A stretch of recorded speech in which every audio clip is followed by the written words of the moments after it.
Okay. Okay. I might end the week on managing to stream vertically as well. Awesome. Okay. So sorry for the late start. I have been hooked on trying to figure out why I can't get the games library stuff working. So um, it's most infuriating. Oh wow. Okay. Does this work?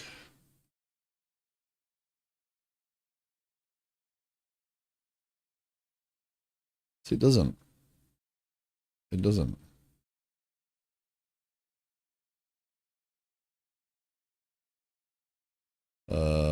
Fields. So platform is meant to be published there. Um, Field star, search Sonic the Hedgehog, where platform equals Genesis. Does that work? Oh no, because you need platform dot name.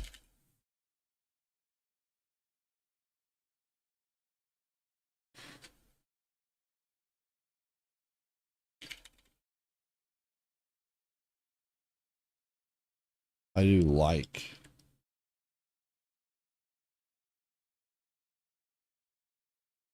category equals zero and platforms equals. Okay, so it can do it.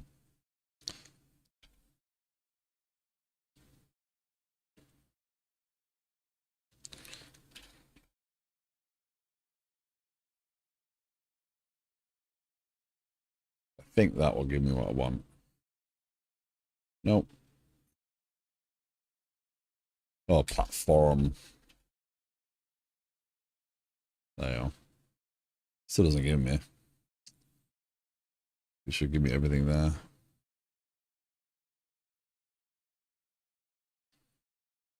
What a ridiculous API. The irony is they even give me that as an example, and the one thing it doesn't return it on is the original Saga. Give me every version of it that's ever been made for anything else, but they don't give me the actual original.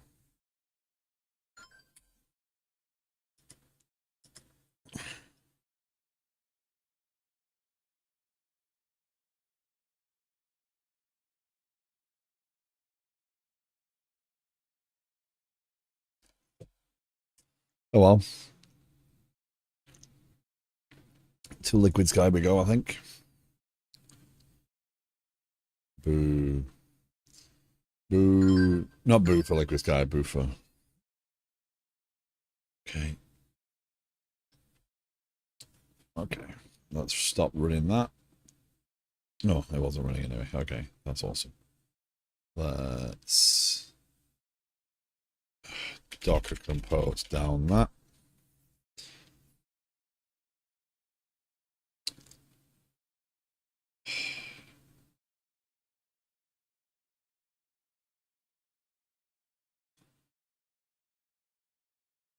So the API docs for IGDB actually do use Sonic the Hedgehog as their example for searching. The problem is it doesn't actually find Sonic the Hedgehog for the Sega Genesis in that list.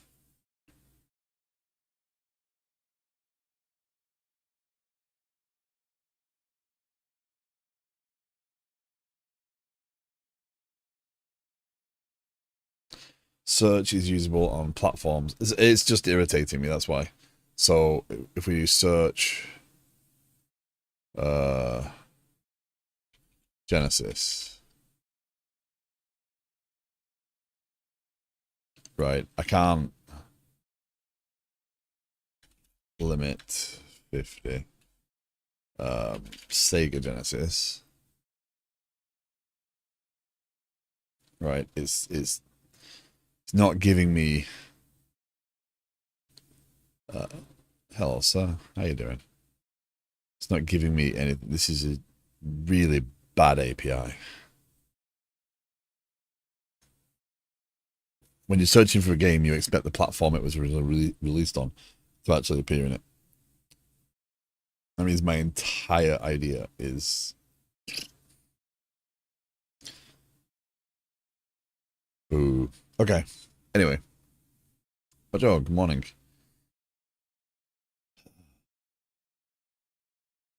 Yeah.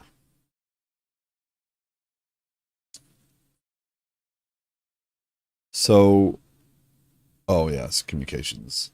Communications. Oh yes. Um, Upgrade that. Let's keep on the cutting edge. I'll stay on the cutting edge. Imagine using C sharp. Yeah, imagine. Welcome in.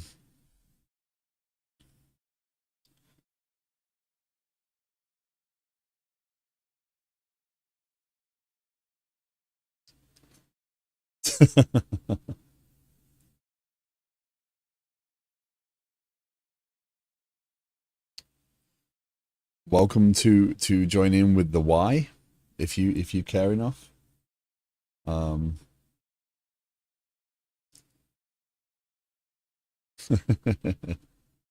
That's quite the entry.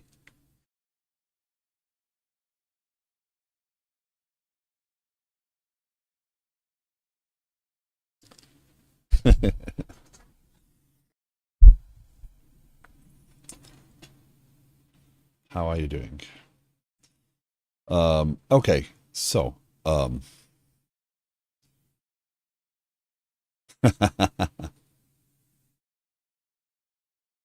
that's the second time in 24 hours someone's got irritated by that.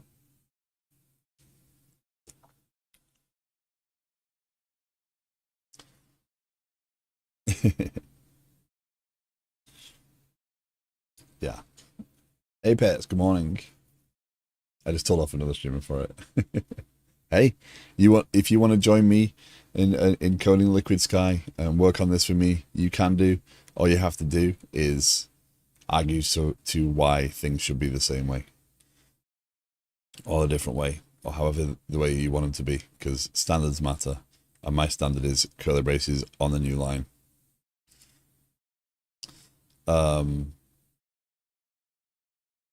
Yeah. So today we are hoping that I can include my storage components for Mediator.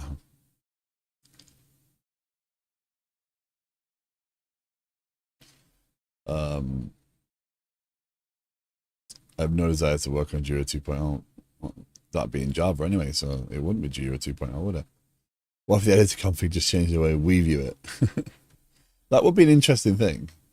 I'm happy to watch you build it. Appreciate it. All braces on new line. I don't care if you're a curly, square, round, or triangle. See? But we get in debates over these things. Like if I'm working in a code base and it's curly braces on the same line, let's set an editor config and make sure I can't do it my way, and I'm fine. If that's the way we do it, that's the way we do it. I prefer this for readability. For me, it helps me read.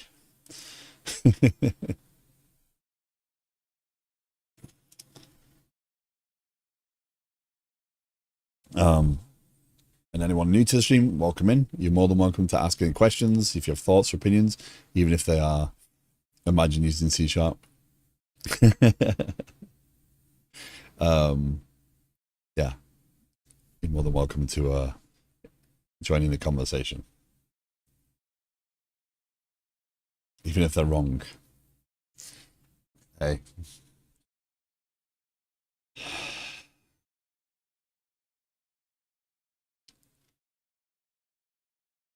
There is no perfect. We must have a dynamic view where everyone sees the code the way they want to. You thought you'd get work done today, didn't you? I mean, this thing's gone on for enough time anyway. Oh dear. I'm frustrated by IGDB. I really spent a lot of time trying to figure out, because I'd used it in the past, trying to figure out how to hook that up into my new game stuff so that it was fluid. and the moment I go to search for something, it can't find the game by the title. Yeah. So, Giant Games. Do they have an API similar to IGDB?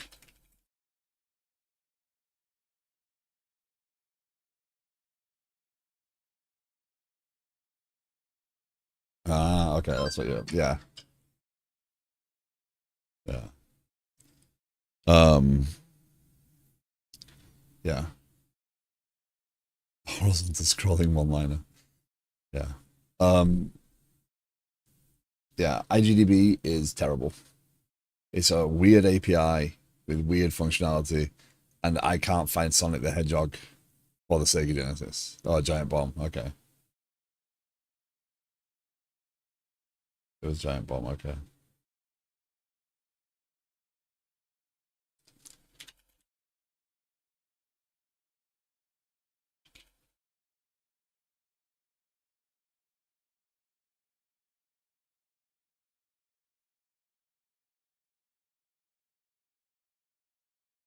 Mobile games.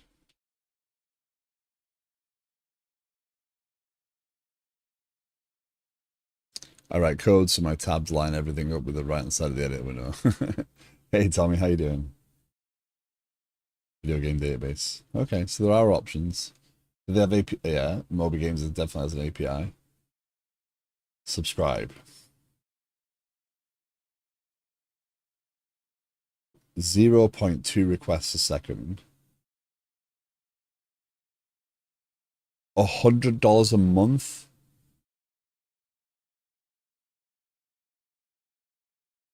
And the $10 a month option has for non-commercial use only.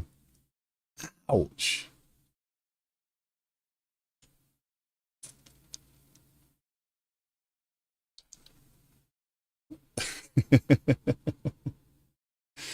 You may be why you're not streaming and slacking off.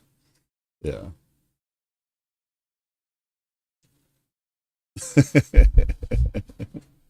Fibonacci tabbing. Yeah. Okay, so mobile games is clearly, yeah, you have to spend $100 a month before you can use commercial. But up to there, you get 0.2 requests per second.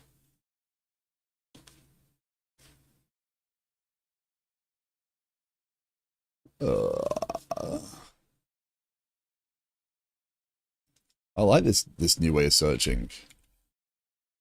I complain about something,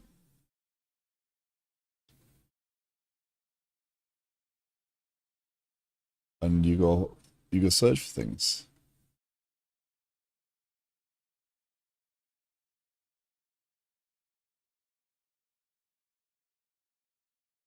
Inundate. Is this a thing now? You just inundate me with everything else.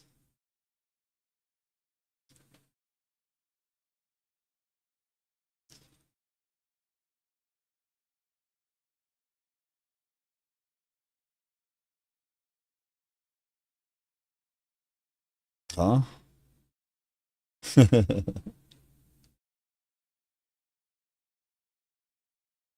The only reason I used so the API so um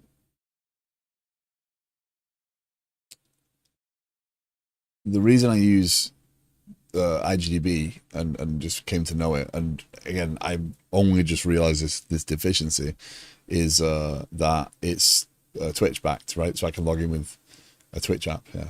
Thinel, good morning, good afternoon. Hope you're well.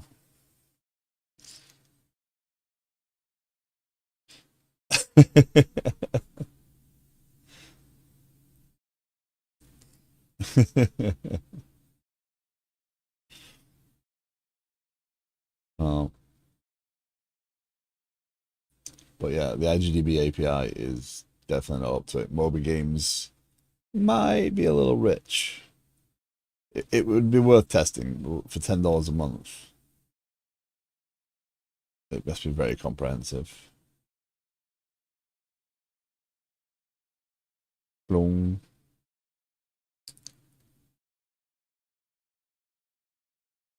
Well, it's not just local DB. It's fine, but I want screenshots and I want cover art and I want things like that as well.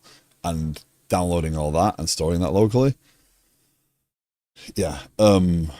IGDB does say you can download the data, right? But it's bad for search. I get in touch with maybe new employer. Nice. Stony, hello. Yeah. So that's why I was looking at IGDB because I don't want to divert too much, but well, divert would be impressive right the second. But yeah, so what I was planning on doing was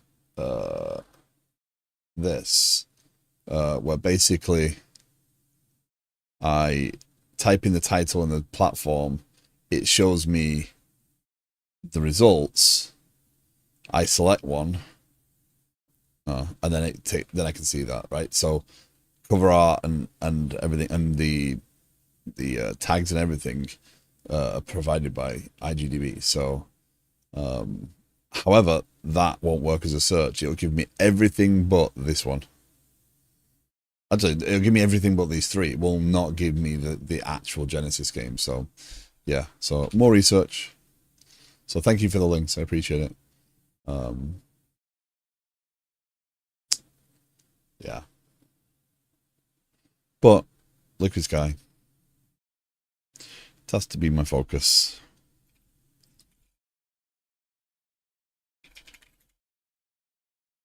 Now I've learned how to do Docker Compose a little better. I'll probably will need to go back and update this. Junie. Oh. Junie, AI coding agent.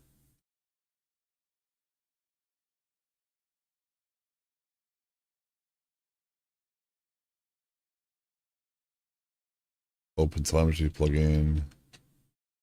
Service maps.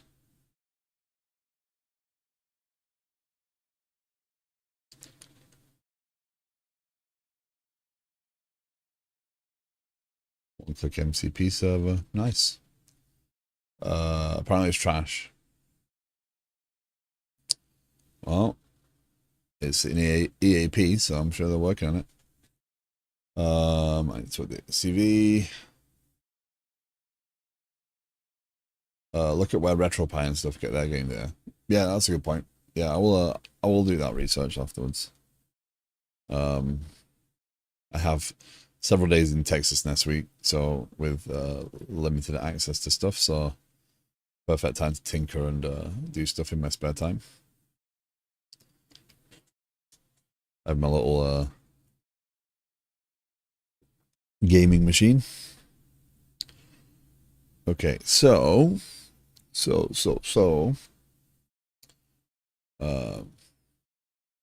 Junie, don't do it. I'm not planning on doing it. I'm not planning on doing anything with Junie.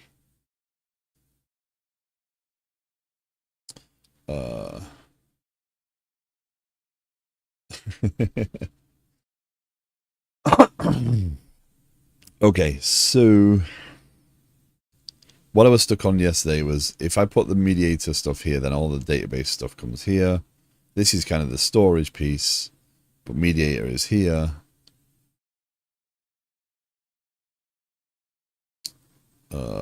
I need, this is the,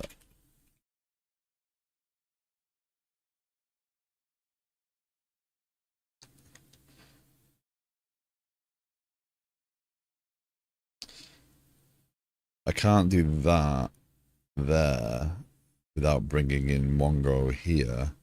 So my desire for, I've got EF core there anyway, so it doesn't really matter. But that's probably because of earlier on, but never mind. This is a message I sent to my coworker yesterday. My experience having used Claude Code, GitHub Pilot, and JetBrains. Claude Code is greater than GitHub Copilot. A 5-year-old writing code is greater than JetBrains. It's a first world problem, but still, I'd love to send something to .NET Conf, but I have no idea what to send. What to send.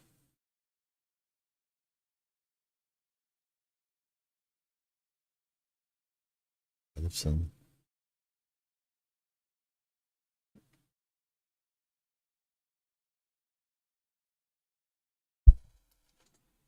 You mean as in a talk or a Mojo? I was watching the yeah.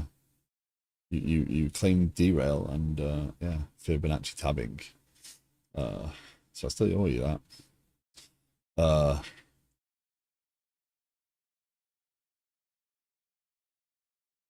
but if you're doing code properly, you don't tab that deep, right? So you don't need to worry about Fibonacci tabbing. That's only for people who are going to create lots of nested code. Yeah. And they're really good at writing regression tests, especially Claude. Really, you think? Sorry. I've had Claude remove my security twice now for regression tests and for testing in general. It's completely removed my auth twice because it was too inconvenient. So going with, I mean, yes, I agree that I agree. I'm about to be told, oh, it's all about your instructions, right? But but um again, you've got to you've got to understand that it can do that, and it might not make it as apparent as you uh as you might hope. So the first time it didn't tell me it did any of that. It's like yesterday when it did it, it said um,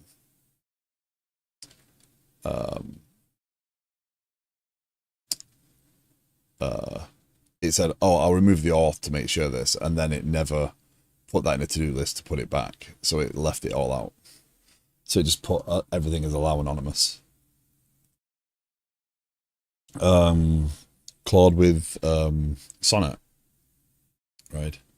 Um,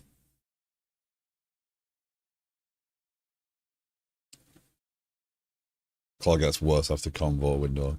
No, this was before. Yeah. So yeah.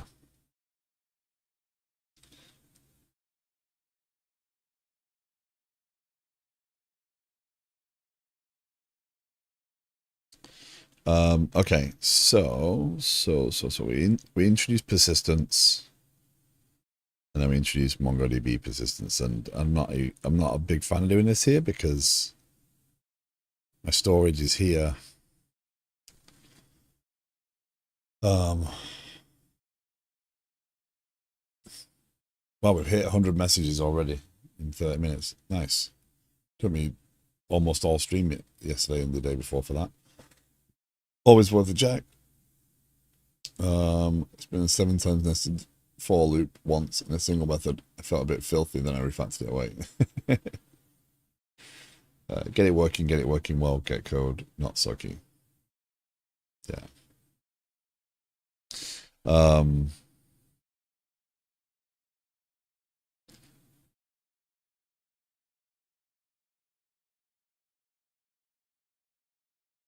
so in here now, if we add sagas, configure dot use MongoDB.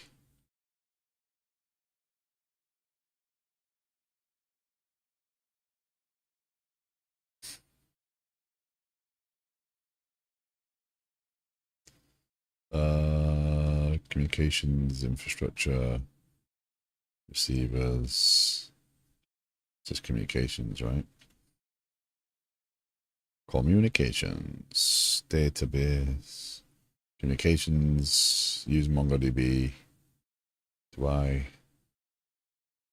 Yeah.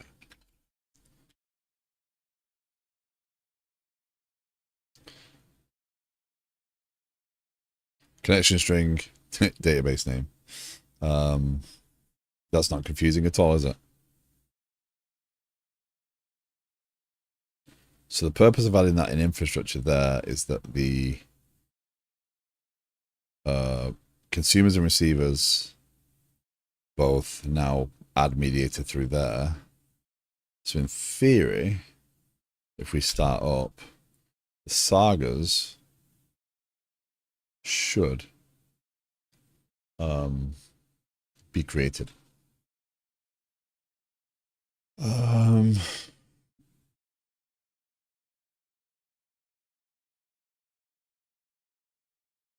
Yeah.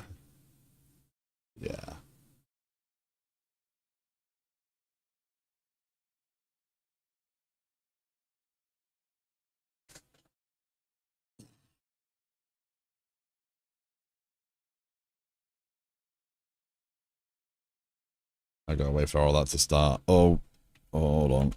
Console. I bet the configuration isn't there. Come on.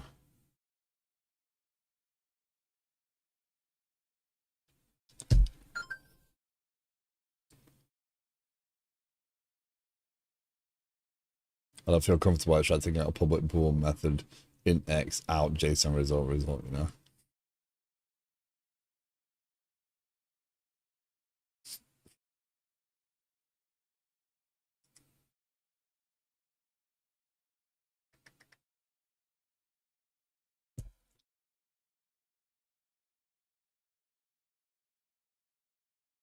Inconclusive. That ended. Okay.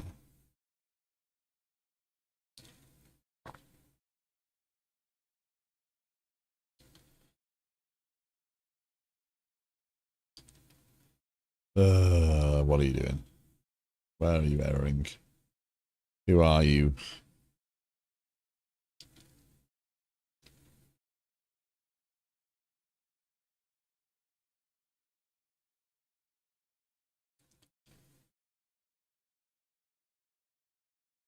What is that one? Is it that? Is it consumers?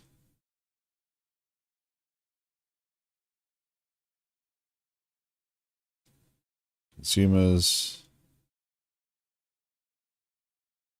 receivers. It helps if we do this. We do this.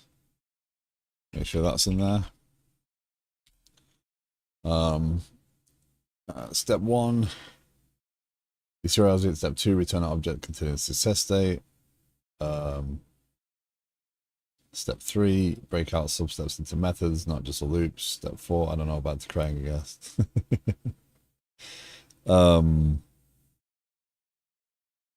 Yeah, it's a sort of thing where without the full context, you end up with, oh, but what about this? Ah, that has complexity. That can't do that. You end up with a it depends answer. Going through that sort of stuff. Because I'd like someone to explain to me why even is YAML. It's in its name, isn't it? They've decided they needed another markup language.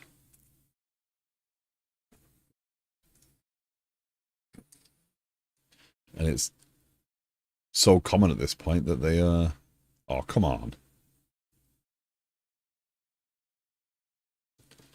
That's not even my code.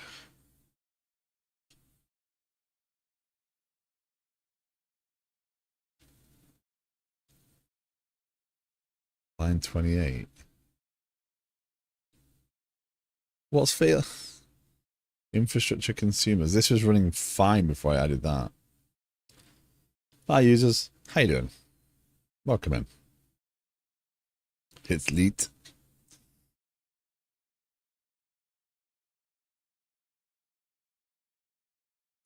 Ini is greater than YAML. It has kind of become the de facto configuration language, wasn't it? Structure. Yeah, language. We'll go with language.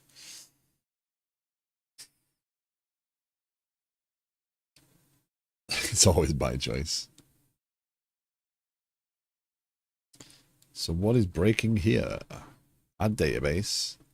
So we add database, add email provider. We do need Kafka. Do we need Kafka? Yeah, we probably do need Kafka in there, but that's fine. Add Kafka. No, we don't want to do it that way. No. Where's Kafka? Oh, because Kafka's configured there, isn't it? Yes. This will need to be extracted anyway because that is going to be shared anyway. If you are new to the stream, if you have any thoughts, questions, opinions, you are more than welcome to share.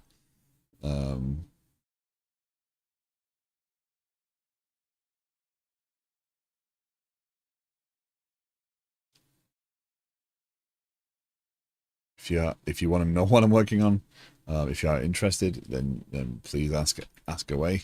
I spend a lot of time doing this, so I don't automatically jump into demo mode at this point. Anything that uses indentation and scope. You try writing a GitHub action or bicep.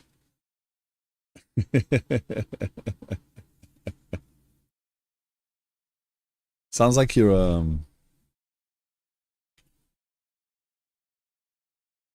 no, yeah, there you go, project.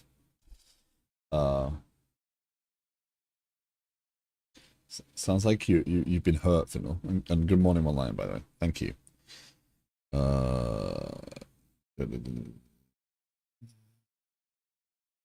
Dependencies, packages, Kafka, outbots. I wish you could do this. I wish you could do the that'd be awesome.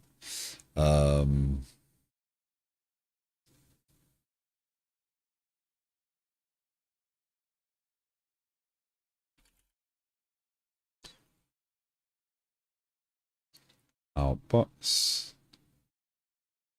outbot services. Several of the pieces in the app right now have a scalability issue. I do need to deal with what happens if multiple are running, and in this case, that could the outbots could actually genuinely be running for 2 events, and there may not be a level of locking there sufficient, so I could potentially publish the same event from both sides, but we'll see. I'm being actively presently. That's why I'm here trying to catch my breath.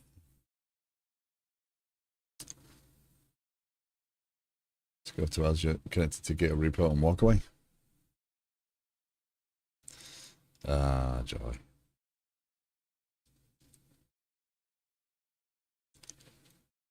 Okay, so outbox publisher there. There we go. So yeah, the outbots and stuff does have some challenges still. Why are you now struggling with that one? That's the right mediator. It's that one. Oh, don't do this to me. Oh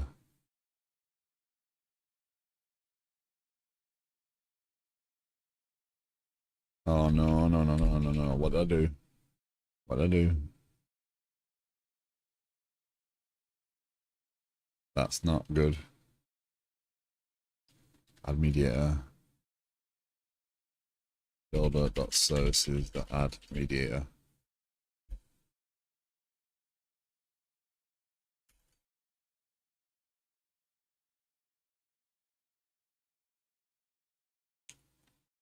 The call is ambiguous. It's not. This is the problem when everyone tries to introduce the same extension. And they all put it in, the standard pattern is to put it in Microsoft Extensions Dependency Injection.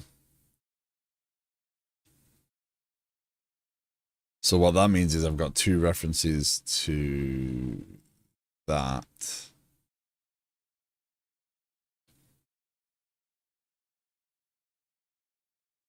Oh, please tell me I didn't just introduce some weird circular reference. So infrastructure, storage, and infrastructure are weirdly related. You're breaking because of that. You're breaking because of that. Add Kafka for you is broken. But that's because you need to add the reference to infrastructure. Right? Do you have a reference to infrastructure? You already have a reference to infrastructure. Okay. I did not just introduce some circular references, did I? No. No. They can both be referenced. They reference each other, but they can both be referenced. And only one of these is actually complaining. Because that's still going to complain because it's got 2 of everything, you see there. So that happens when you add the same mediator reference twice. Projects, community.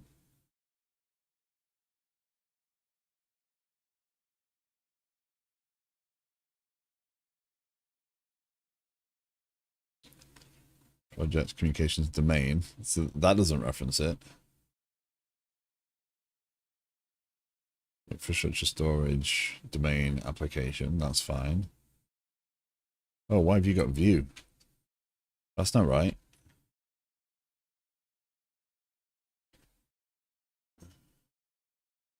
Oh, wait. What are you doing? You got some bad references there, buddy.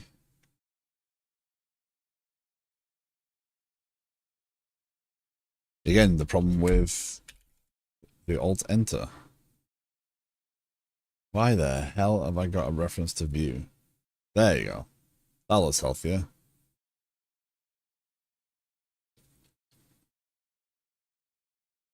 So did you do the same? Did I manage to get a... No, that's all communications. But somewhere Kafka's broken. Oh, because I've got Kafka...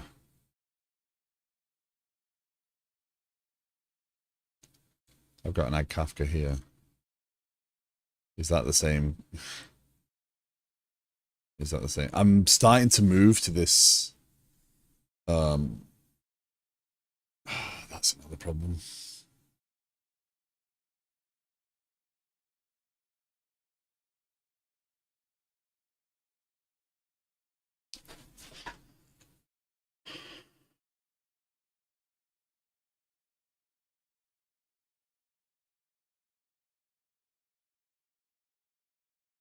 I'm moving towards trying to put the configuration close to where the things need to be, which is creating me a challenge here because I'm trying to juggle 3 different types of requirement here. So I just need to figure out those dependencies to be able to get them on track. So this is very specific to the receivers, right? So these components here are specific to receivers. However,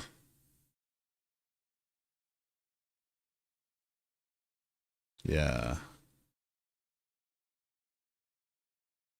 So I can't create a common Kafka configuration because I don't have... That's why that broke. So those are... The receivers are here. So these are very specific to that part. Yeah, I don't think my... Is it a DSL? The design of my Kafka extensions don't quite yet support the ability for me to add in the extra pieces and have a core Kafka configuration. So that's going to have to come out of there, go into there, go into there, add that, refactor that, adjust namespaces, yeah. Refactor that, adjust namespaces, yeah. So in the consumers, this goes away because we don't need that. Essentially in both sides, because they both reference application, if I publish any form of integration event to Kafka, both of these need to be able to send it. So that's why that. Okay, so now add Kafka in here. should refer to communications infrastructure receivers, and add Kafka in here is now possible, right? Because it's referencing there. So that those both have their own Kafka. We don't need a shared one there. We don't need a shared one there. That's fine. Okay. And then this one again has its own, because yeah, this will look very similar to the consumers right this second, but that's fine. But it means that if something happens inside of those services, because again, receivers, consumers, and communications is APIs. Presentation, I just don't label it as such. They each can publish to Kafka using the outbots. The problem is there's now 3 outbot services running. And I am pretty certain I have, well, no, I'm 100% certain I have not handled the case of multiple outbots is running. Unfortunately, that's not my test right this second, but it is something I'm going to have to turn quickly back around on and figure out how do I do a distributed, not distributed lock. We've been there before. This is a read though from that actual database to get the message to publish. So I do need to, I think the way I'll do that is I'll actually put a service identifier on each instance as it starts up, and then messages created within that instance will carry that instance ID. So the outbox for the system that created the actual event is the one that will process that event. I think that's probably how I'm going to go with that one. So even if I scale up the number of communications, they should start with the same instance ID, and therefore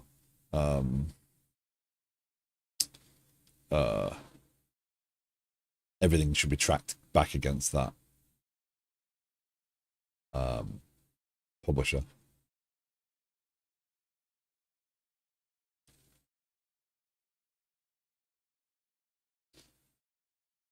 Yeah, I'd still have to do some form of juggling there, but that'll at least stop the problem compounding or exploding on me. So anyway, we actually could be at the point where this runs. Let's see.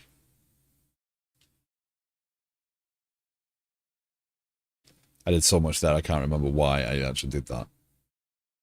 So this may blow up again. So liquid scanning software. Again, if you are new to the stream, if you haven't seen this, this is my project management and planning application that I'm building on stream mostly. The concept is one of planning out your work and tracking the actual development effort against that plan,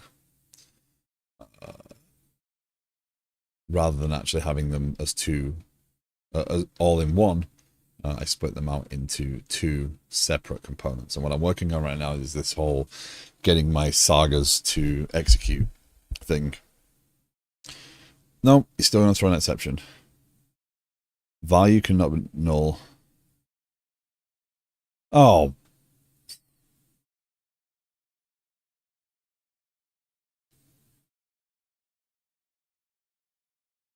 Morning, Melnith. How you doing? Complain about the architect, he vibe coded one.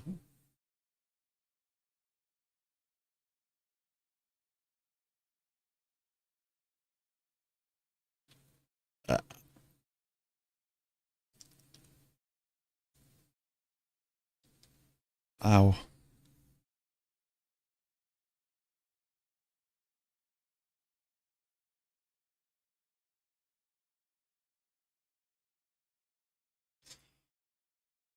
Okay, that was fun. I didn't vibe code any of this. How are you doing? I was lurking in your stream for a good chunk of last night. I am sorry I did not say hello. I was, but yeah. Thank you for posting in the Discord, so I knew when you're going live.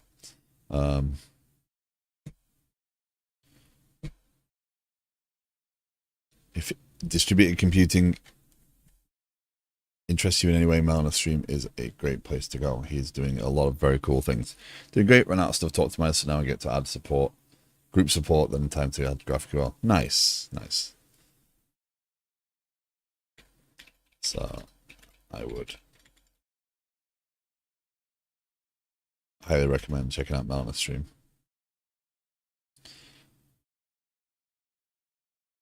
Um, 400 millisecond page load. That's not bad.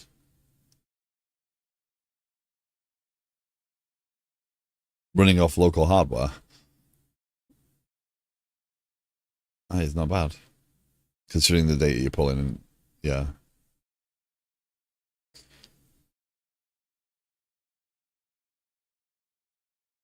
Super Heavy doing a lot of work now. Yeah, that's what I'm seeing. I was watching enough to understand that, you know, there's a lot more going on than you might expect there. So yeah, yeah. That's why I'm experimenting with the way I'm doing this system. Right, I'm experimenting with understanding, you know, or proving the point of having that very specialized that ability to specialize on the query side of things does give you a little bit more speed. All the object loads are auth at this point are not cached, or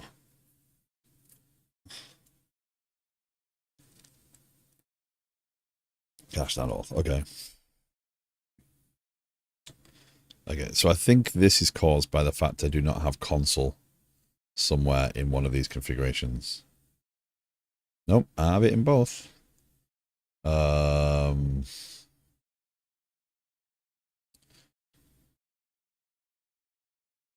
Configuration, Kafka console address.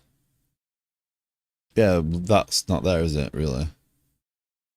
I don't need that. So I think I got rid of the console stuff. Add console service discovery. Let's not do that. Let's remove that piece. Let's just go with a bland old console address for now. That cuts that down. We don't need service discovery in here. Yeah. Actually, let's do this. Add console. Okay. Let's one thing at once. Off to work to delete code later on. Mojo, take care. But they are auth not cached, so auth service remains the canonical source of truth and we're consulted always henceforth. Gotcha. Okay, so every request is actually being auth rather than, yeah. What I do with this is when you auth, when it makes a request back to the server, I essentially re-auth you with the system to get you permissions, and then that gets cached. So for the expiration, however long the expiration window is. So the requests to the backend components are all internal auth, so I'm okay with caching that.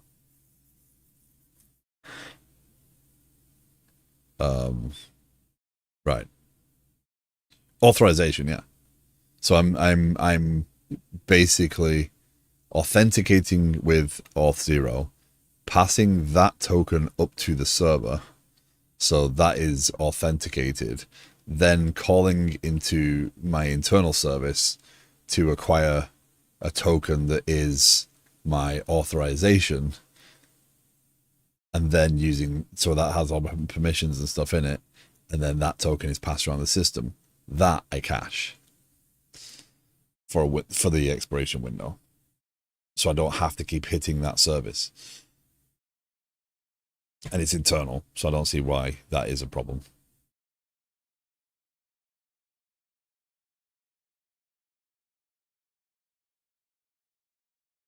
So permissions are replicated through into a service, so my internal auth stuff is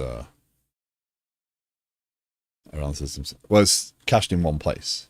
At the end, it all flows at the API gateway. So the API gateway, I pass. I have to be authenticated to get through it, and with auth0, and then I use that to build a token that is my permissions, etc. So I can hand them off to the backend pieces. But otherwise, every single request would be checked to get permissions.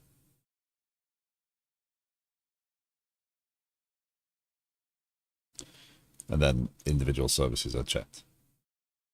It's not the final iteration, but it is a working iteration, and it does do what I mean. It means that every part of the backend system is only yeah.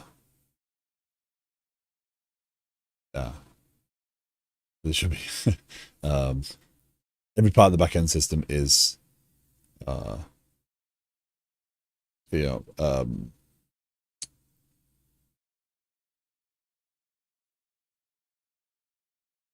do I put it? Whatever I use for authentication doesn't really matter, because the backend system is completely internal. And if you got a request through, yeah, you're not going to build that token. The only thing it's not doing right now is it's got the internal auth does not make the callback to validate the token, which it should do. That I need to get working. So it should validate that the token it's receiving is actually signed. So it's kind of like the check, right? Otherwise, yeah. But that is for a pass. It does what it does now. You have to be auth0 authenticated to get into the system, and then hand it off. It means that none of the backend systems know about auth0. They don't care, which I like. I like not having everything else auth0'd. Okay, so this is up and running. Let's get this client up and running. You know, with everything, when it comes to auth, I've actually managed to go through an entire career so far without doing anything in my professional career other than the hacky versions, right? I've worked with systems that have had the hacky versions in there. So I've seen all the bad things, and I know what I don't like about them, but I've never actually had to build that. So this was the first time I'd actually built anything.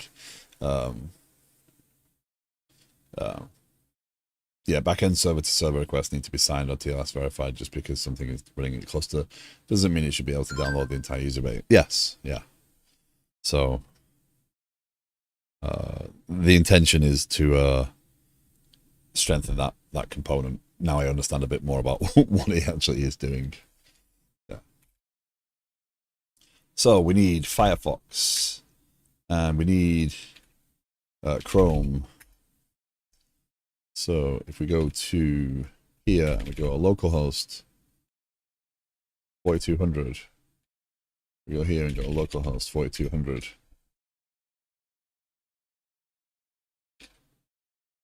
Sign in on that one. Okay.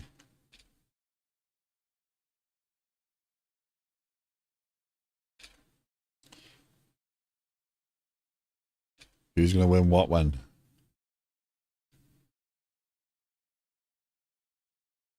None of the backend should be doing very. There you go. Okay. Is that really because two requests were going at the same time? No. Okay, so I have. Let's go into here. If that was simple contention on on one thing, then we're gonna have issues. So basically, we saw yesterday that as the events fired for notifications, they did fire so that it got into these components. So essentially, I'm signing as Andrew on this one. I'm signing as Jeffrey on this one. Jeffrey has a subscription that says, hey, I care about this create team object. So if I go and edit the status of this create team object and I say, oh, it's back to ready for planning and save, hopefully what I see is one of those breakpoints hit. It's not going to be immediate. that's an acceptable piece. It should be relatively quick. And also, if it doesn't work, then obviously I'm going to be stuck here, twiddling my thumbs. Liquid Sky, this window. Come on, don't let me down.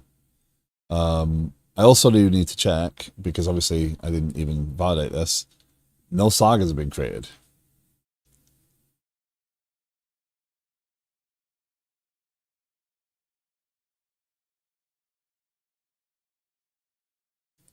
Which is a problem. Now, this is where telemetry and things like that are going to be necessary. I'm going to have to do this pass, because this doesn't tell me anything right now. And even with the basics of what I've got in, I'm not going to see very much in terms of that. So this is where that aspect of doing that in the system. Oh, we have errors.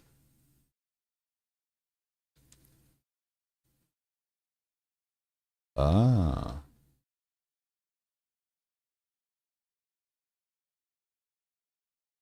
okay.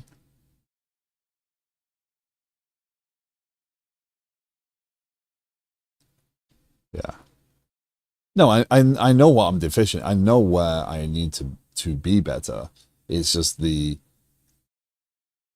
desire to do that part right this second. I'm at the point where this is now where I really want to consider that, because up until now, everything's pretty much been a simple fire, see it, done, right? And nothing's been that complicated. This actually does have a level of complexity where several services get hit, and the end result is I need to be able to trace that in some way.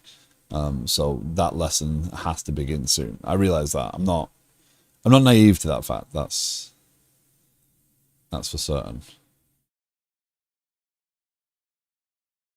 Yeah. But again, I'm building the system in a way that I'm really confident with the infrastructure. I'm confident with the ability to do that once I've got the basics working, right? And I do consider these basics, by the way.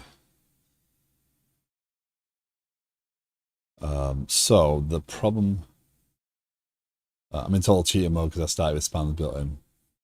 Yeah. Learning how to do that in .NET is going to be, it's going to be fascinating, because I'd love to see a lot of that done. So the problem here is I am not.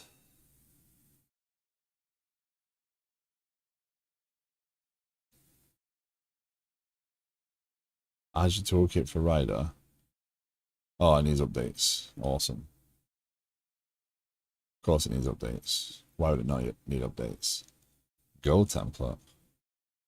GraphQL. Kafka. Oh, they finally updated all these. Whoa, they've updated a lot of.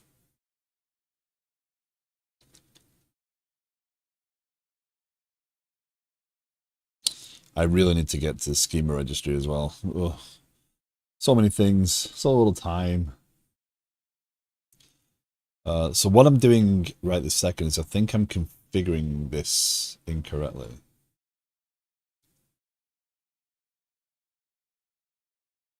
.NET is in scope for Mobilis, so as you figure it out, please take notes and hook me up. No worries. No worries, Dota. Take care. I still don't have metrics. Yeah, it's a whole, like, broke up with my personal trainer. Training was 8 to 9. Yeah, no worries.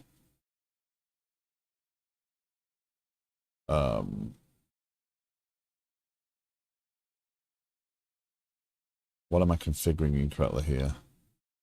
I'm not configuring the factory for the thing. So what I'm trying to figure out is, where do I docs readme?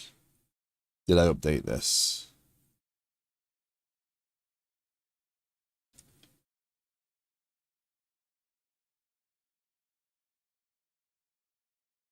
Let's do a test. Let's do a test. Claude, Sonnet 4, GPT-5 preview. Do I dare?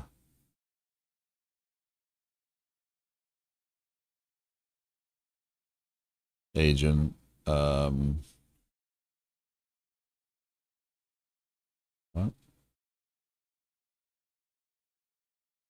Current file. Well, that's new. It knows what I'm looking at. That's cool. Edit your. Oh, I suppose I'm editing it, so that's. I'm not used to that. Let's try. Uh,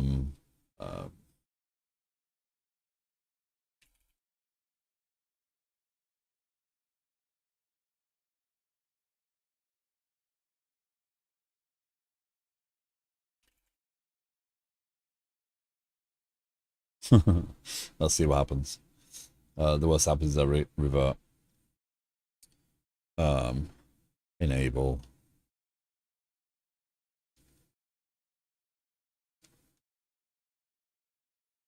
So, what I'm missing somewhere in all that? Why do you do that?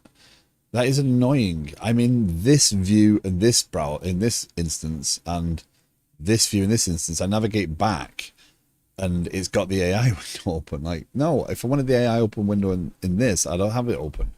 Don't synchronize my window selections. That's not a good workflow. Domain, infrastructure, configuration, media. So in here,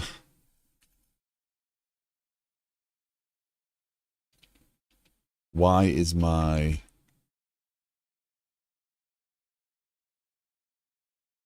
that should be enough. So it complained that I didn't have a interface for the did it do it? Whoa. Whoa. I got a lot more comprehensive, didn't it? I like my chat GPT locked in my browser. I'm jealous of agentic capabilities, but I'm not trusting AI to look at the whole code base. That's proven itself inept. I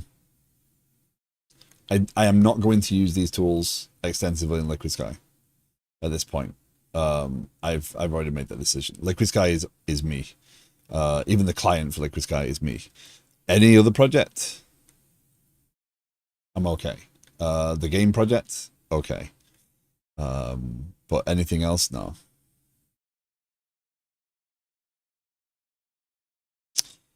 Mongo usage, use MongoDB, register Saga, add Sagas, register Saga, Saga pattern media. Nice. They updated that to know. That's cool.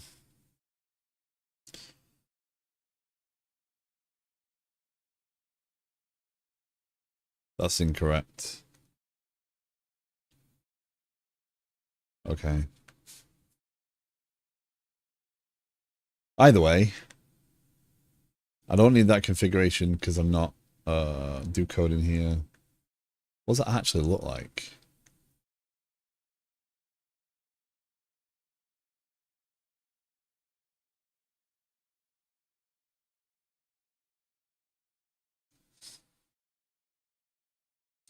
Set trigger interval to have the framework reschedule automatically or set next trigger time explicitly.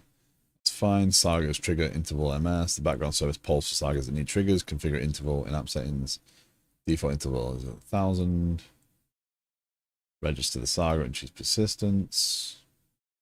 I mean, it's not wrong. It's a good example.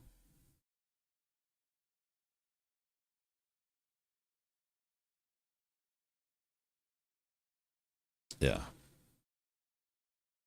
I can accept that. I think that's a good chunk of work. Yes, I'm doing that on main. Update readme. I need to tap include better examples and documentation of configuration. I find readmes like that best done when you are going through it for the first time or going through it again. So nothing smelt bad there. And yes, I know I can right click. Yeah.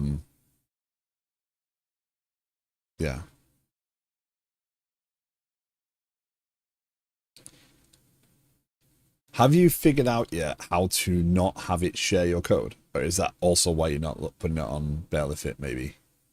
Like, so it doesn't put your code back to be trained on. Or do you not care about that? Like, nothing I'm doing is revolutionary in Liquid Sky in terms of the code. But again, I would not like it training on my code base. Claude doesn't do that, apparently. Okay. Yeah. So, Saga's infrastructure, Saga factory. So this is what's not being set up. That's the problem. So it's going to... We don't have the trigger service. That's fine. The error we witnessed before was actually caused by it not configuring register Saga using memory persistence, right? Configure add hosted service. So it adds the service all the time anyway. That's kind of necessary. I think it's a moot point mostly. How do you know GitHub isn't? What about AWS when you host it? Yeah, yeah. I mean, again, there's no proprietary algorithms. There's no revolutionary code. I'm not hiding anything that's like gonna make me $1 billion. Trust me, you'd know if I'd made $1 billion. The streams would be a lot longer. My local Git repo would show the remote changes are being made. No one cares about your software as a complete piece. The document will be signed. Software doesn't successful business make. No. Lots of examples of that.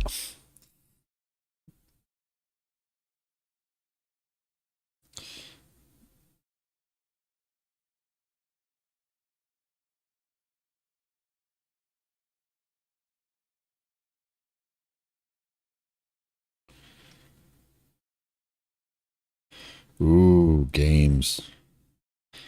Games out for delivery. That's me in trouble later. Unsigned images will not be allowed to run in my production environment.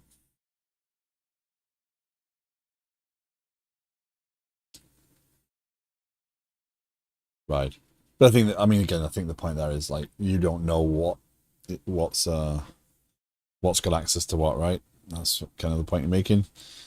So it's not just about the software, the actual code. It's about the ability to take that software and do something with it, and no one's kind of really that worried about it. I get it. So where do we configure this? Is this a miss? Is this a complete miss on configuration? I think it's a complete miss on configuration.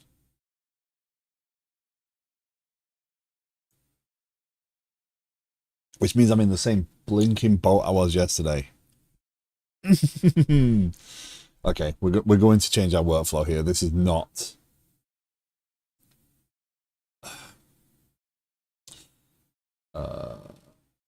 Yes, I started reading that. I started reading it and I got distracted. I will make the effort to read through it again. Posted Discord, yeah. Best 3-page paper I've ever read. Yeah, I'll make the effort there. Like, think about it. Are they uploading millions of user software constantly? It just seems useless to sift through and understand what has value and what doesn't. Well,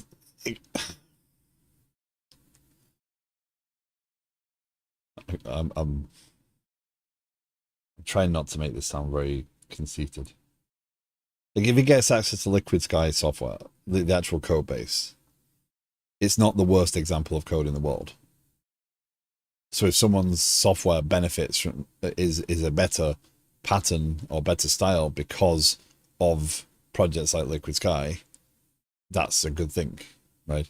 Similarly, if they get hold of code bases you guys have written on, it's not the worst thing in the world if good code is out there. But I do constantly worry, especially from some of the samples I've seen, about it doesn't know what's good and what's bad. So it can stick a chunk that's bad with a chunk that's good. And yeah, billions of websites with code snippets and even just the source code. Yeah, I don't even want to know how much code is out there. I feel bad for the model that has to pass my code. But considering the change in my style based upon what you do, Mr. Ranhorn, I would imagine that the model will just start making everything in a column, right? Taste remains the rare ingredient. Yes. Uncontrolled training data is probably worse for the model. Right. Because no one can monitor that, right? No one, if it's just taking massive amount of data, it doesn't know. There's no context of what is good code versus bad code. Overall, you would hope that it's seeing more code that says, hey, this should be a 3-line method than put all your logic in the entire application in this one method, right? I know I'm very funny. I mean, in general, there's not many examples here, but I have taken to, when I have methods with parameters, I've taken to columnizing them, and I've put do the same if I'm calling something more often than not now. So that is definitely a style that stuck with me.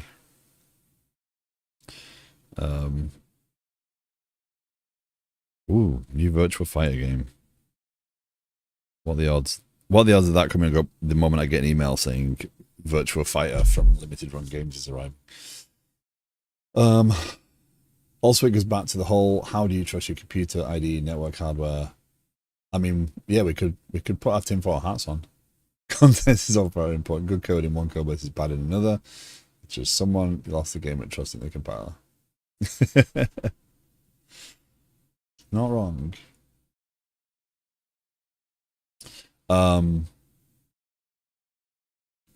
I think what I'm missing here, and as frustrating as it is I'm missing the part where I say, hey, by the way, register Saga, configure trigger option. I think I'm missing builder.services.add.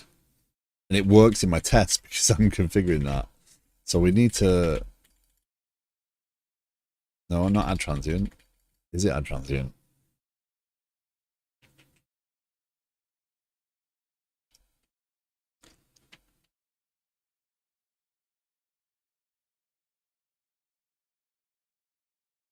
I might have a hack for this that prevents me waiting.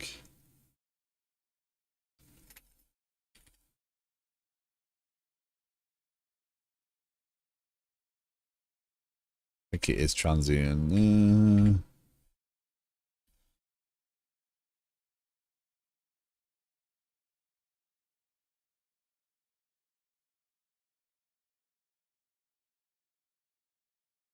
I think that has to be transient. I don't... Oh, look, it knows it. I think I can do that in the code as it stands to validate that. Because I don't know why, but I exposed an extension in here to do this. And this takes the collection. And now I can do that. Do collection.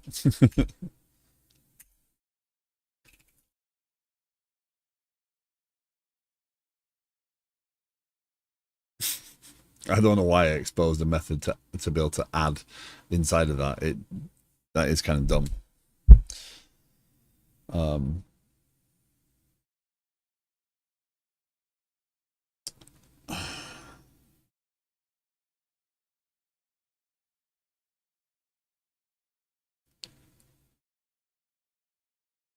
But yeah, coming back to the whole training thing, yeah, I do worry that, and based upon what I've seen so far, I've seen some really funky patterns appear. I've seen some good code and some bad code. You know,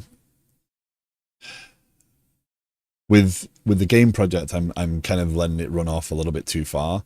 I really should be spending more time understanding what it's doing, but I'm also excited to see the result, which is, you know, that's driving me forward on that. That's giving me, because I'm writing all the code in the back end. I'm not letting AI do any of the back end stuff, but that's allowing me to get there quicker because I can make the UI update quicker and I can do all those things. But it comes with cost, right? I'm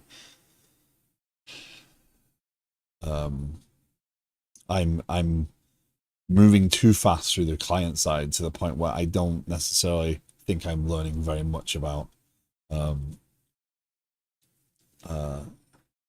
React necessarily. But then again, if I start a new project, I could just use the same methods, right? But yeah, it's definitely not perfect.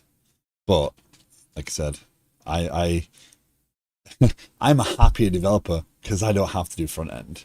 I can focus all my energy on the back end and let the machine do the actual front end. It's a win-win as far as I'm concerned, and the game project probably looks 10 times better than anything else I could do, thanks to UX Pilot and Claude. Um, so, but I think the important thing there is I can learn. Sounds like, wow, weak justifications of a weak mind. Thank you. Um, uh, Front end can be a joy with the right framework. Shout out Vue.js. I have a genuine dislike of front end. I do not. I like the way it looks, and I don't mind taking someone else's design and implement it. But if I'm doing it on my own, no, it's boring. It's mind numbing, and I don't enjoy it. Right. So, find most people's backends mediocre and full of holes. All web is pain. Morning trap. I did. Yeah. We each have uh our skill set, and that's okay. Okay, so come on. We're gonna do that again. I have all the skill sets.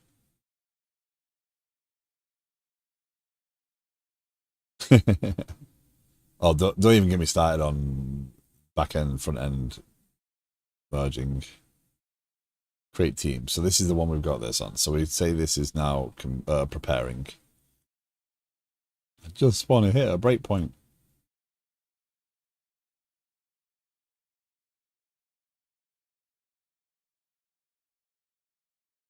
No, I've I've I've implemented enough front end stuff. I've worked with a variety of tools on the front end, and it just doesn't hold my attention. Uh, that's just me. That's uh my personal way. A lot of people like use Vue, um, except people who employ people seem to not be use Vue. Um, with Strike on AI, I'm producing the most tested code base ever known to man. Nice, nice. That's not working again, by the way. So where are you? Where are you? Where are you? Where are you? Where are you? Where are you? Over here. We try. You broke again, didn't you? The connection string communications is not valid. Huh.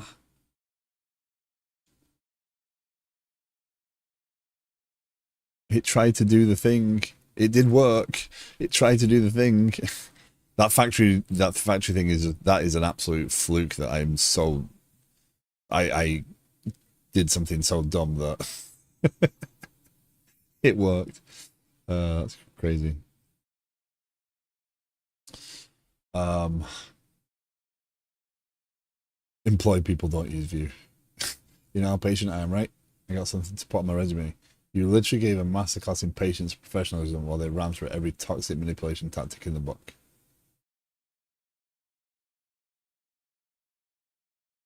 Wow.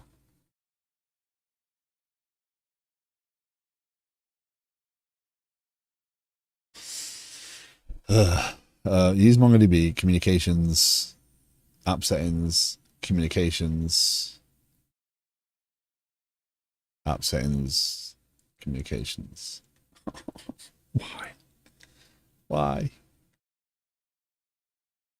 Yesterday in it. Okay. Copy. It's definitely copying out. Copy.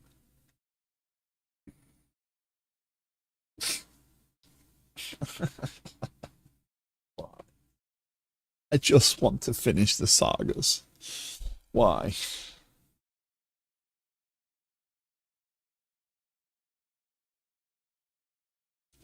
Well, yeah, that's communications.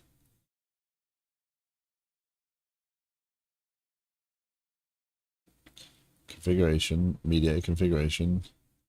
Since that connection string is not valid. Is not valid. Communications. Oh.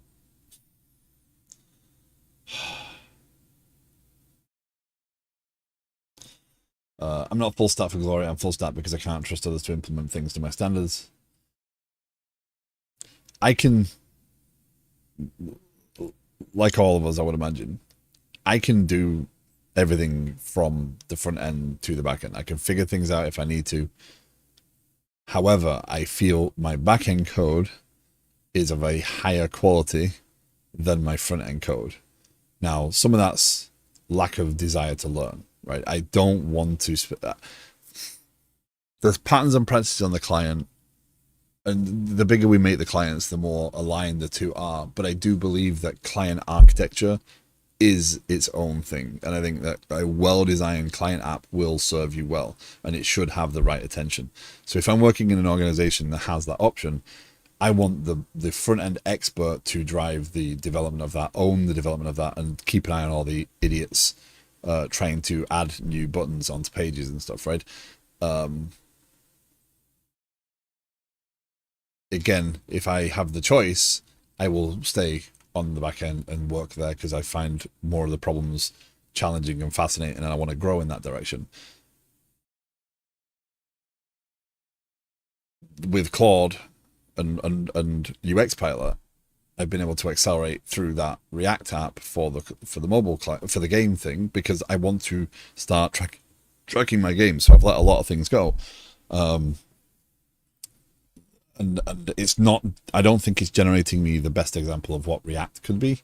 I've obviously heard the use next or whatever, and obviously I looked, and you know, I'm trying to build that skill set, but yeah, I'm happy right now for it to just blow through things and get me stuff. I'm like, hey, integrate this API. Okay, I've integrated the API. That screen now uses that.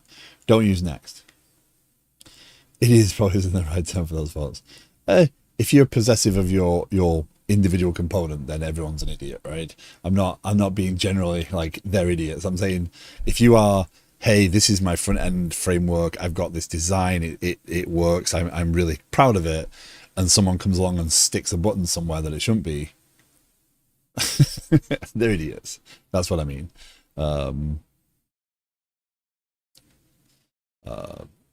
But I think every part of the system benefits from having someone who's very, very strong in that area, but a solid team shares the load anyway, and everyone does all the things. So you bring everyone up. But yeah, don't use next. Why shouldn't I use next?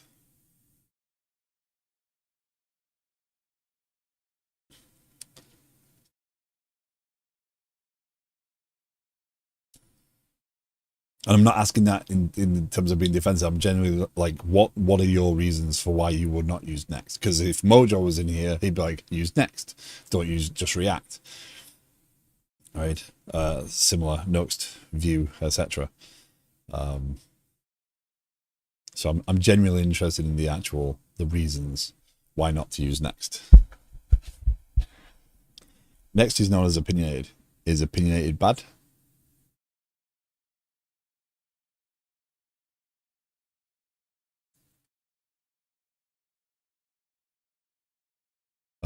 Maybe you want that from a framework, maybe you don't. It's a mess. React was always meant to be an unopinionated library. Next forces it down that framework route, and in my opinion doesn't solve anything, but does add complexity to everything. Any good examples of that? So I get why people don't like Angular, because Angular is an everything tool, right? It is the framework, and I get that's the contrast.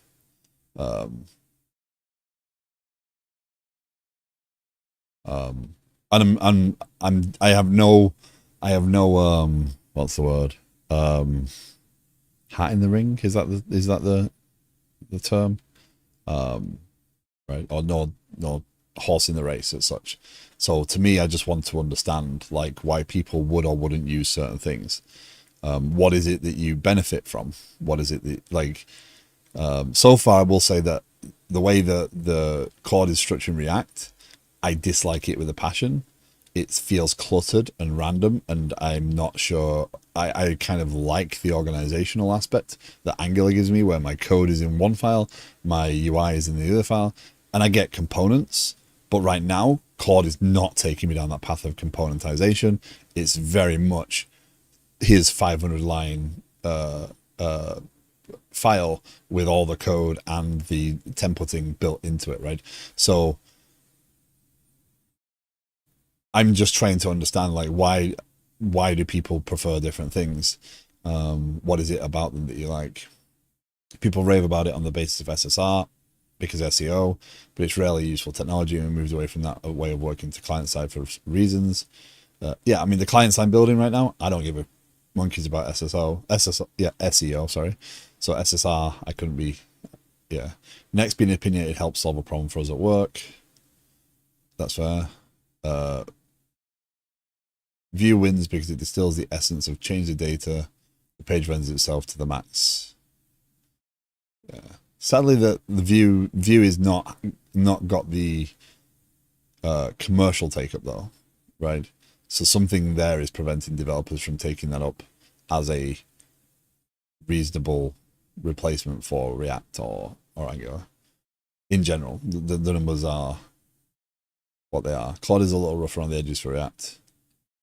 Next introduces a server component to a front-end library. So one of the things that I don't necessarily enjoy about Blazor, coming back to the .NET stack, is the blurred lines, and it's why I'm not a fan of having the C# in the front end, because where am I? Am I server? Am I client? Or whatever? That mixed mode behavior for me confuses me. So yeah. Oh, by the way, Melaneth, I keep getting job listings for Ruby on Rails. I don't know what I've done, but I keep getting LinkedIn keeps giving me Ruby on Rails jobs in my feed. I don't know why. Seeing Ruby on Rails. The paradigm you want, MVC, can work in React. You can achieve similar with hooks and services. Right, it's just learning those pieces, right? It's understanding the componentization the really good way.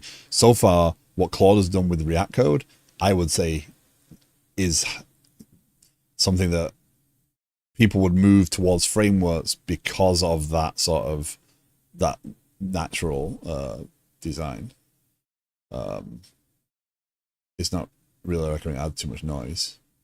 Yeah, so maybe it's just a me reading code. It's funny the way Ruby on Rails not being vogue anymore as yet. We use SSR because it helped to say do your data retrieval here and cuts out so much ceremony around tokens and login auth, and cuts out a lot of security issues with cross domain. Also, it was easy to get up to speed saying in do your data retrieval in the page and pass it down, and next handles the data retrieval on the page nav. Claude does need shaping for React. Yes. So maybe that's an exercise we can go through. Maybe one day we can find some time to have a review. I realize that like I said yesterday, I'm deliberately not trying to tune my Claude MD file because I want to learn the whys. I'm just going too fast right this second to really want to do that now. And later on we can look at a code base, because it's a useful example as well, right? As a professional developer, you are going to go into a code base. Can you use Claude not just to build new code, but can you use Claude to effectively understand, refactor, and standardize a code base that exists? So that will be a good exercise to go through. I can understand the team aspect of it. A consistent approach reinforced by the framework, 100% behind that. Yes. And that's oftentimes an important thing, right? Having a structure to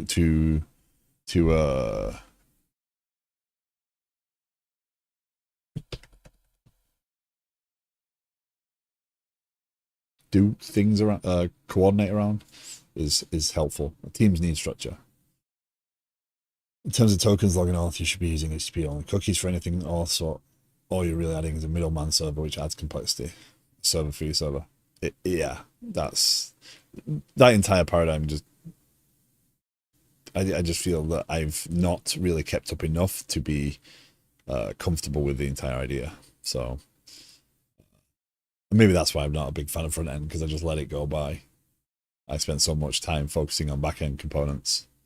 Um, yeah. Yeah, it's pretty much what I've done for the past. I've pretty much been away from the client for the past 15 years. I wish our login was simple. We have to support two stacks under the same domain. Yeah. So this is failing because I'm an idiot, not because yeah.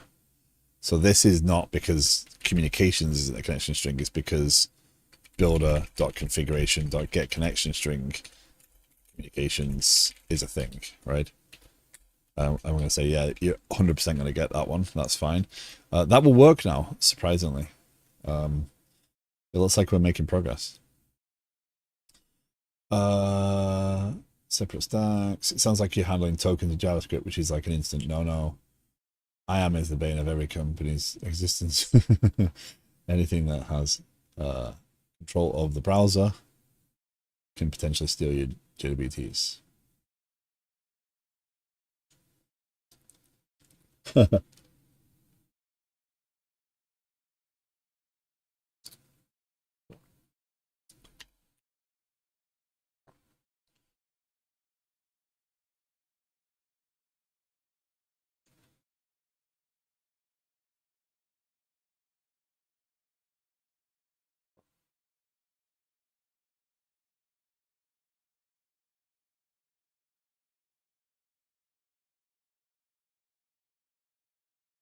Good things we use next, where all our auth is cookie based and checked on the server in two systems. I hate our split brain login.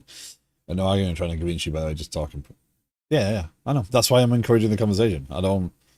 It's good to understand how people see things and how what people yeah. We go back to the beginning of the stream, and sadly the person never continued on, right? Why use C#? Or imagine using C#, whatever it was, right? We have a lot of opinions like that, right? We have a lot of, oh, I hate that, I don't like that. Curly braces there, hello zones, by the way, my apologies. I don't like that, I don't like that. And a lot of that noise gets in the way if you're building with a team. A lot of the noise gets in the way. And realistically, what you've got to do is find a standard and stick to it. Find a framework that everyone can work in and be productive in. Find and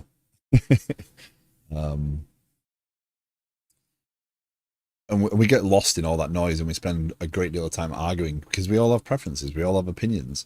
What I like, you don't like, and that's fine. That is perfectly fine. But if you're working in a team, you have to decide, how do you work as a team, right?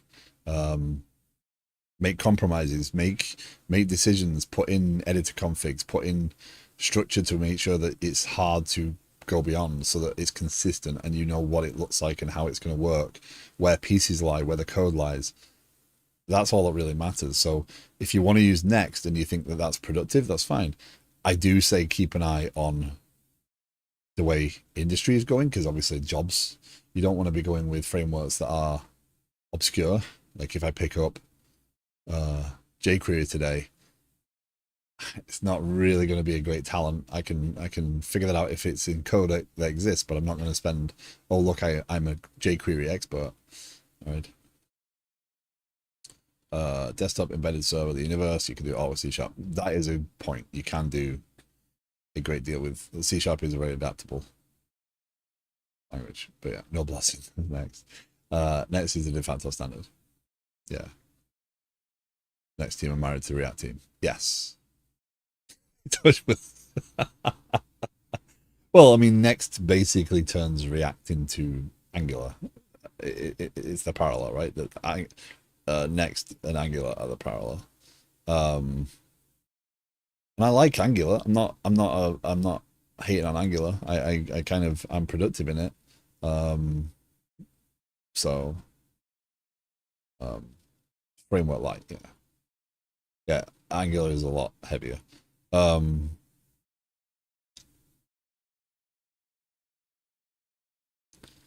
But the need's there, right? People see this and oh, well, we need this and we need this and we need this. If I could count how many times I've heard the word framework in the last couple of weeks, right? We constantly refer to like, oh look, I built a framework for sagas around Mediator. I built a framework for this, right? We kind of like the structure. Okay, one more try. Edit. Preparing, ready for planning, save. Hit the breakpoint, please. Make my sagas work. Retry. Oh, come on. Can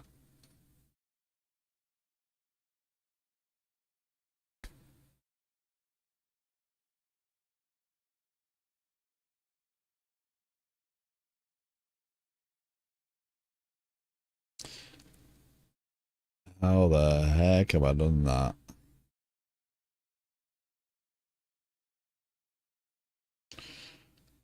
That's impressive.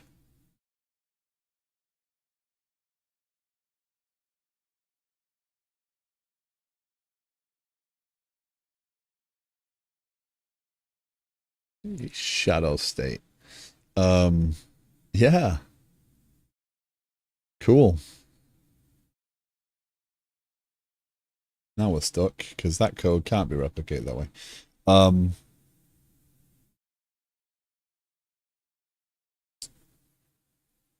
Huh. Oh dear. Okay. So that is a womp womp. Where have I done that? Using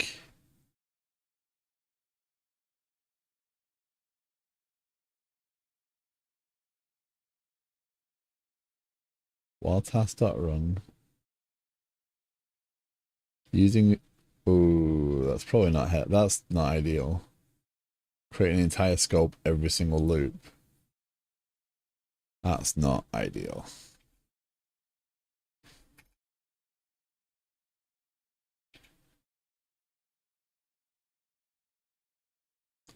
That being said,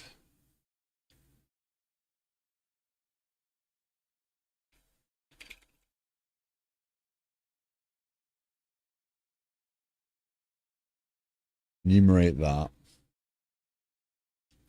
Time for me to leave. The work laptop needs some attention. Thanks for the stream. Enjoyed it. Apex, thank you very much for coming hanging out.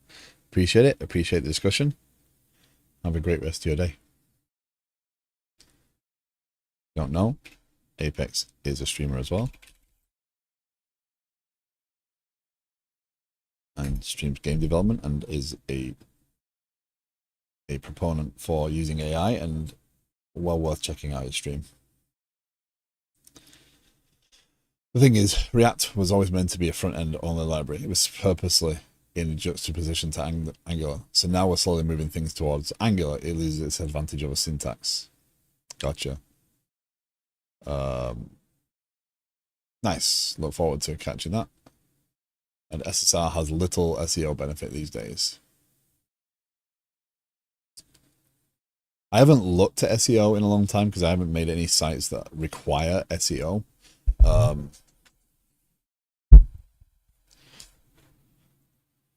Are we at the point where the client code can still be useful for that, or is it just not the same?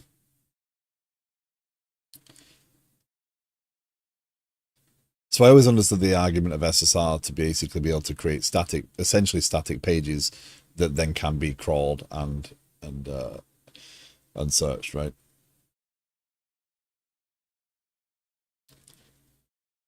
So I'm interested to understand that context. No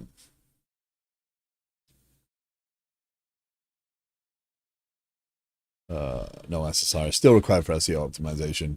There are things that will have much bigger impact. The idea with SSR is that there is generated server-side code, so search engines don't need to run JavaScript to index it. Yes. Yeah. That concept I get.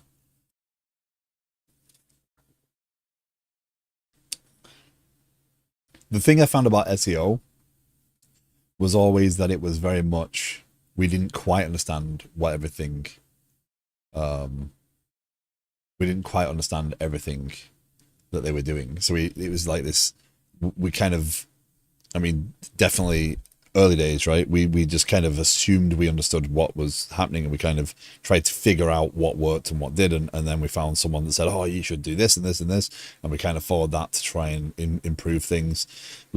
Then we got tools to try and help us understand what was happening.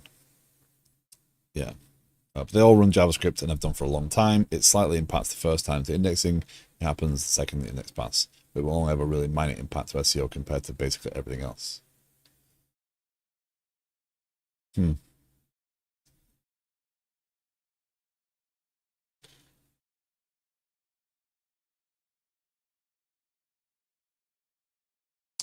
I think can't wait until we get SSR frameworks also deploying on mobile.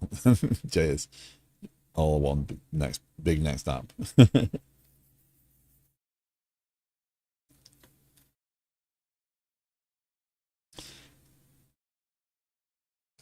Yeah.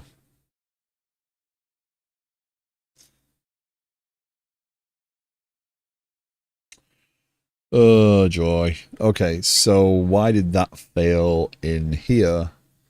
So can access to disposed context is normally caused by the fact that that context has gone, the Saga persistence here has gone out of scope by the time I'm actually using it. Which even with those changes there, so this was going to create a brand new scope every single time, every single loop, and then go and get the persistence every single loop. Now it will get persistence once, which means that, but that's now going to be a long running connection. So I'm not, I think that goes there. However, it depends very much on how I set up Saga persistence.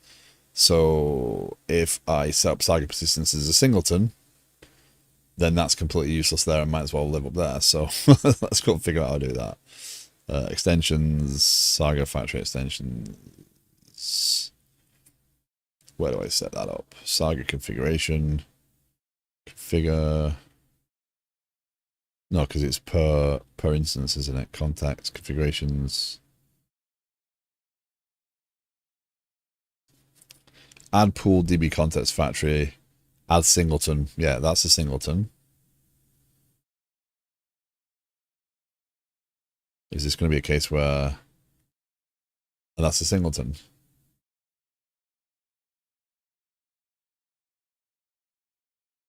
That's probably not ideal because it means it locks one connection. But considering how often I'll be creating them, that's a lot to be creating, and scoped is impossible.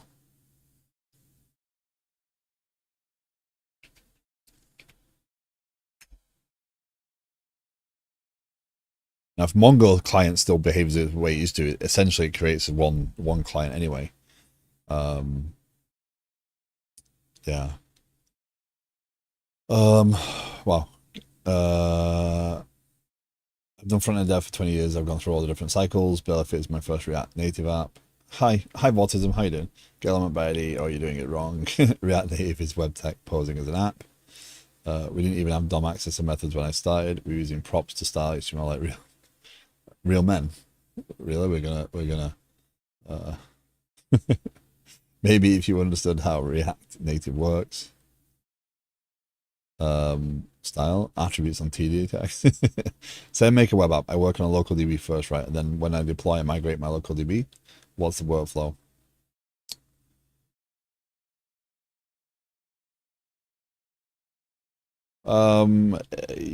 If you're using .NET, then you create migrations. You can use it. You can actually start a service up when you start to run the migration first to populate. Real men use SQLite. What about women? What do they use? What about other people? Do they use different technologies? Funga Ionic is web technology posing as an app. Wow, maybe if it was a mobile app posing as a website inside a mall. Jeez, there are no women in the industry. It's that sort of attitude that get you in trouble. Um, Node Express. Gotcha. Um, that is not my area of expertise in terms of migrations. The general pattern would be you want to create um, well,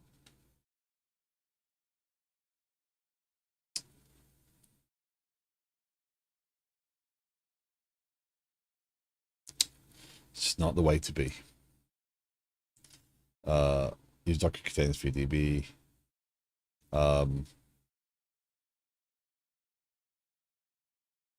Vortism, I think it might be useful if you post kind of not necessarily post in the Discord if you can, like what you've done so far and how it's set up. It might be someone who knows more about Node and Express might be able to give you some advice there. I'm not sure. I mean, the general pattern would be you would create uh your DB in your prod and then run your migrations to get it up to yeah. um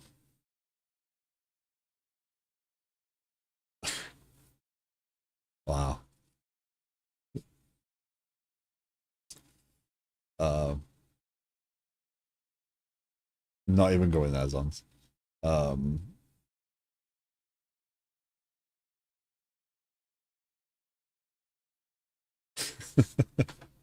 Backends in yeah, PHP is all the things though. Do I want that to be?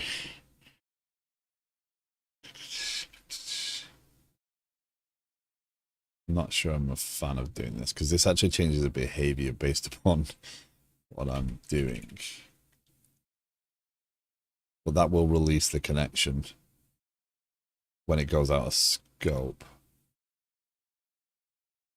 That at least probably keeps that healthier because now we end up with getting a handle, then it comes around, and then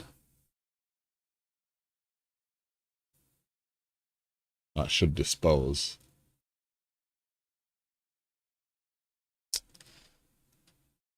I'm still stuck a little bit on the Y there, but do I do my test pass? Yeah, I'm gonna have to change my workflow here. I'm gonna have to export this NuGet package and import it manually into the side because it's just not. I can't wait for this to keep going around on this. Just want to workflow handle migration. Yeah, in .NET, the way I would do it is I'd have a service that my migrations are part of my project, right? So the when I start up the service, it will run the migrations.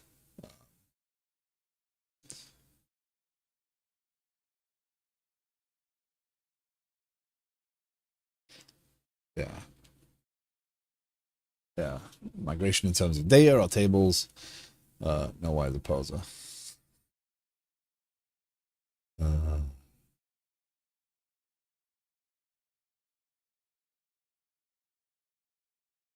I hate it. Yeah.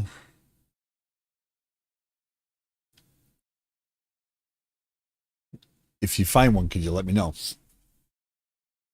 That's not doing Godot. Not that sounded wrong. Like app dev streamers doing .NET, especially at this time of day, is a rarity.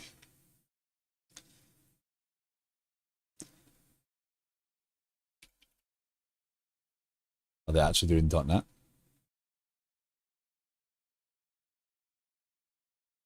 It's a sponsored stream.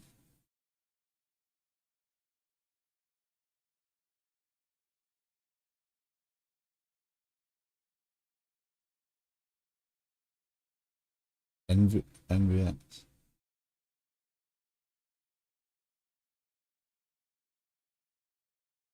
Event sourcing. Nice.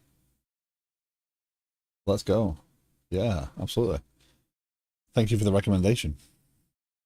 New streamer, yeah. Um, did you find another one building a PM tool with Kafka? Hey. All game devs using C Sharp. Meh. If they're using Unity, uh, Apex is one of the few good old C Sharp streamers. Most use GD script. I wanted to deploy the stuff I made on my end. I read up how, and apparently a schema file is made that the deploying service builds. I was just lazy and just migrated my entire database, schema and data. That's not the accounts of streamers using X competitive.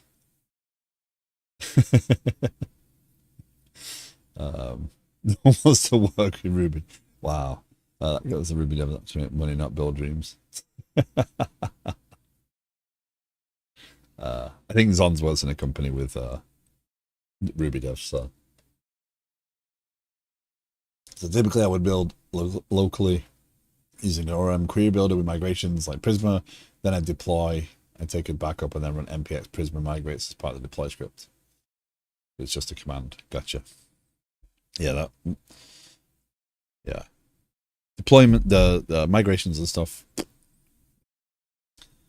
Okay.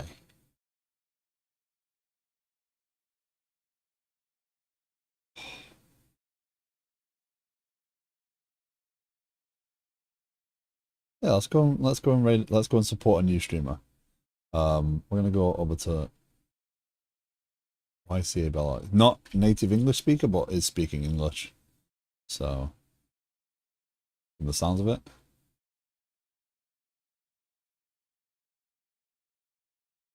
But of course, if I were a real man woman, I'd migrate manually with my bare hands. He's English. Yeah. He's English.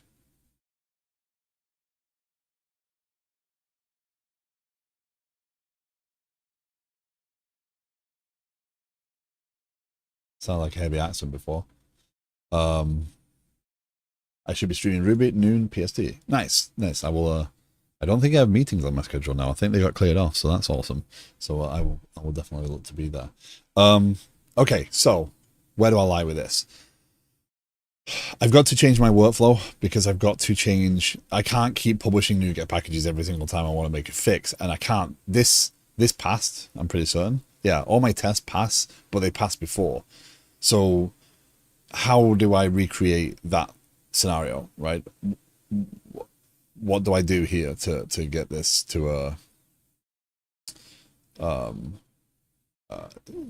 to recreate that scenario where it clearly errored on access to disposed context. This happens when you open up your context, you go to do something, you get some data, and by the time you're actually going to use the data, the DB context has gone away, right? So it's been disposed of. So yeah, it's got to